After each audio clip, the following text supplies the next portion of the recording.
নমস্কার বন্ধুরা, কেমন আছেন আপনারা সবাই? আশা করি ভালো আছেন। তো আজকে আমি একটি নিরামিষ রেসিপি শেয়ার করছি আপনাদের সঙ্গে, তা হলো তিতে ঝাল।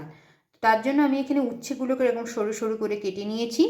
এবারে কড়ায় সরষের তেল গরম করে নিয়েছি। এই উচ্ছেগুলোকে আমি একটু ভালো করে লাল লাল করে ভেজে নেব। সামান্য নুন দিয়ে দিচ্ছি উচ্ছের সঙ্গে। এবার ভালো করে ভেজে নিচ্ছি। আমার উচ্ছেগুলো ওদিকে ভাজা হচ্ছে, আর এখানে কিছু সবজি কেটে নিয়েছি ডাঁটা, এখানে পেঁপে, কচু, আলু, একটি কাঁচা কলা, আর হচ্ছে এখানে বেগুন। এই সবজিগুলো আমার লাগবে, আমি কেটে নিয়েছি এগুলোকে। উচ্ছেগুলো ভেজে তুলে নিয়েছি, ওই তেলের মধ্যে সমস্ত সবজি দিয়ে দিচ্ছি। এবারে সবজিগুলোকে ভালো করে তেলের সঙ্গে নাড়াচাড়া করে ঢাকা দিয়ে ভাজতে দেবো। সঙ্গে নুন হলুদ দিয়ে দেবো।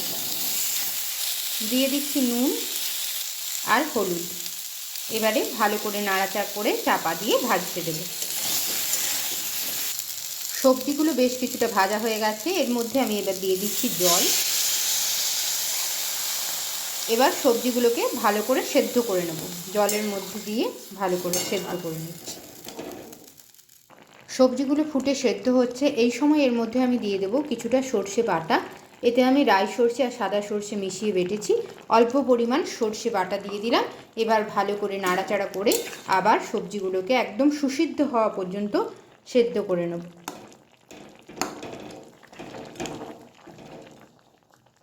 সমস্ত সবজিগুলি আমার সেদ্ধ হয়ে গেছে, এবার এটা নামিয়ে নিচ্ছি।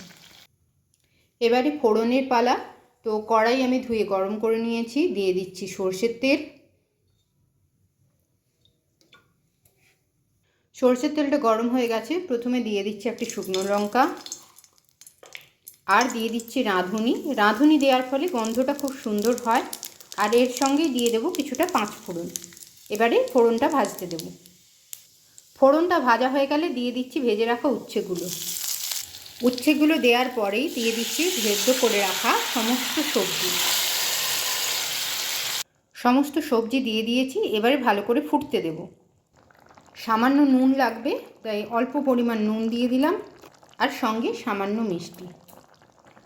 এই দেখুন বন্ধুরা, তিতে ঝাল আমার সুন্দরভাবে রেডি হয়ে গেছে। এবার নামিয়ে নিচ্ছি। তাহলে বন্ধুরা, তৈরি করে ফেললাম দারুণ টেস্টি তিতে ঝাল।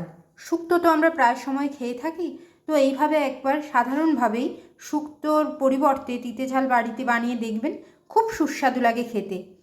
তাহলে এরকমভাবে একবার বাড়িতে বানাবেন আর আমাকে জানাবেন কেমন লাগলো। তাহলে আজকে এইটুকুই বন্ধুরা, রাখলাম। নমস্কার।